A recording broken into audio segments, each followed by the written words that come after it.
Be careful what you want and what you wish for, or the vision that you want for yourself in the future. Yeah. Right? Like, be careful. Yeah, you're building because that holds a certain amount of accountability, right? And I feel like sometimes that's what people fear the most. Is what it's going to take.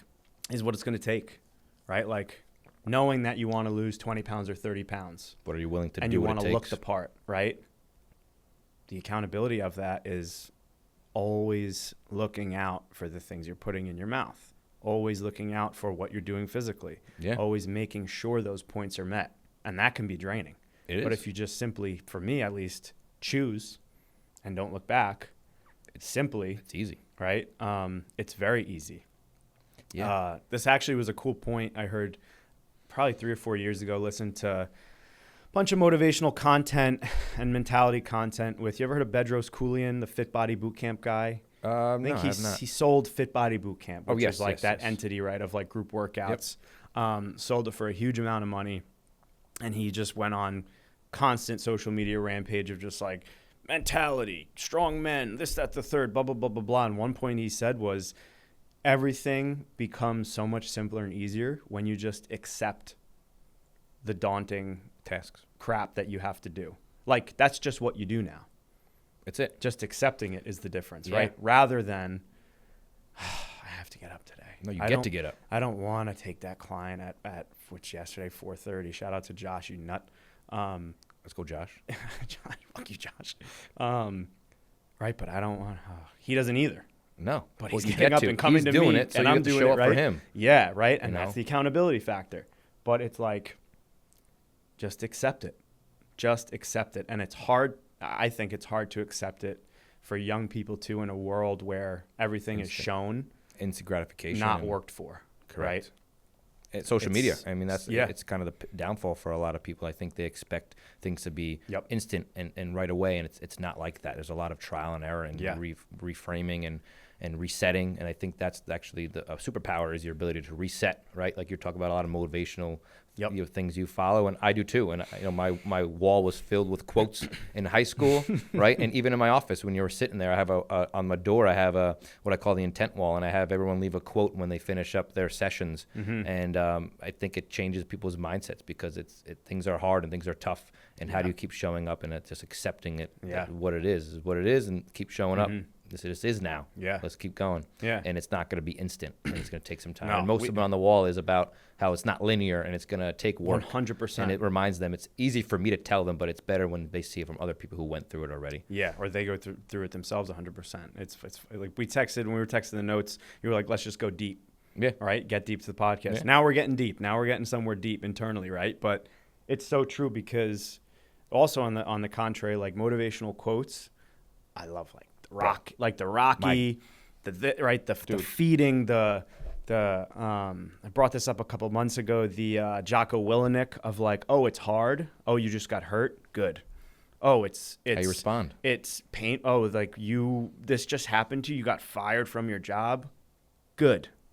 Take it, eat it, accept it. Let's go. How Challenge. can you learn from that? Get What by can it, you right? do now? Probably it could be the worst thing that happened to you, or it can be the best thing that happened to you. Right. How do you reframe that? We can live with these mindsets, these feeding ourselves with this stuff all day, but at the end of the day, it's like execution, failing, learning, executing, failing, learning, and then building and being successful. Yeah. Right? These are the true depths kind of what it turns into, right? When you're out there trying to find your first PT client.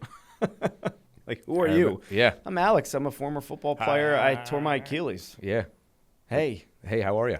let me get you on the table in this little room. Yeah, like, exactly. I'm good, dude. Like, we're okay. I don't Yeah, know what you know, you know? And I exactly. was like, I'm a kid that has like small biceps, decent sized shoulders, and I used to play baseball. Hey. Hey, your shoulders are nice. Yeah, thank you. It's like, how do I sell that? And then it's Yeah. like, oh my God, this is like, now this is the trail of like, you want this. yeah. Now you got to go through this to be able to get what you Right. wanted, you know? So, interesting, like, we do have to sell essentially, right? And I Yeah. never learned how to sell. And always. I used to think salespeople were kind of like cheesy, right? But, they're only cheesy when they're not authentic and they don't believe in what they're selling. And I'm selling transformations, Yeah. It may get you in the door because you're in pain, may get you in the door because you want to improve your performance, but we're here to create behavior changes and get you to trust your body and see how resilient and adaptable you can be. And in turn, it does change people's lives. So I believe wholeheartedly what I'm selling. So I no longer feel cheesy doing it, and it's no longer as awkward anymore. Sometimes it is, of course. Yeah, you're not selling it someone else's product. Correct. So when you believe in it like that, it's I don't really think it's cheesy at all. No, it's never cheesy. It's, in fact, I feel like the bulk of real sales is not what sales inherently is. Like a sales role that's on foot going door to door is not really what sales is. Right. It's the person. Yeah, it's the human to human connection, right? That's what it is. People are buying that, right? Mm-hmm. People are paying for, whatever brand that's high end you want to say out there. They're paying for that $170 t-shirt, but you can just go on Amazon and find one that's $22. Right. Or like those pack of fresh, clean teas, like 6 shirts for $60. Those are clean. Like whatever. Nice. But it's like you're buying that. You're not. You're buying the brand. That's right. When you pay high end, right? For the association, for the whatever you want to name it.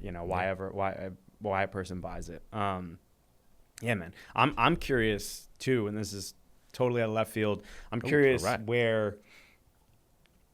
where our industries go or could go, or even stay grounded and being successful with this whole AI transition. Yeah. In that sense. And I think we touched on it a little bit the other day. Yeah. That's an interesting What do you question. have in mind with where things could go PT wise? Because you're such a niche, person to person, attention driven, specific like craft. Really, you're an artist almost in that sense, right? Like, I would say, it's a great way to put it. I think I am an artist in that sense, and that the way in which I approach everything day to day is an artistry, because you adapt based on how that person is presenting. Hey, it's too hard. It's painful with this.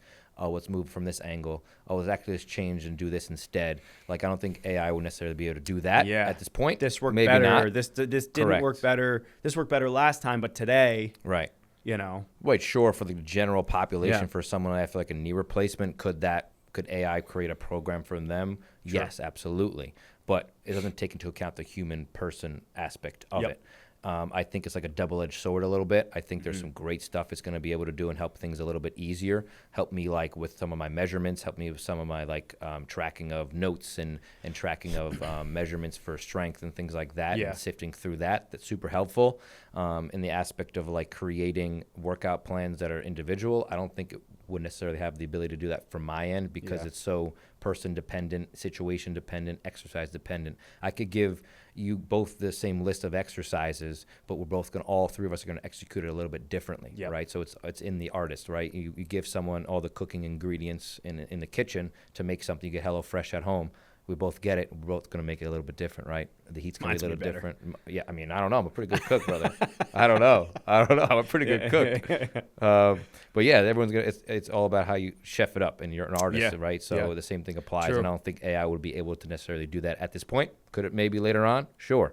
I use AI in what I do sometimes, right? In my back end work, I have with my metrics and stuff like that. It helps me tell me if I'm on the right track or not. It gives me like a green zone, yellow zone, red zone, based off metrics of previous month, things like that in that aspect, which is great.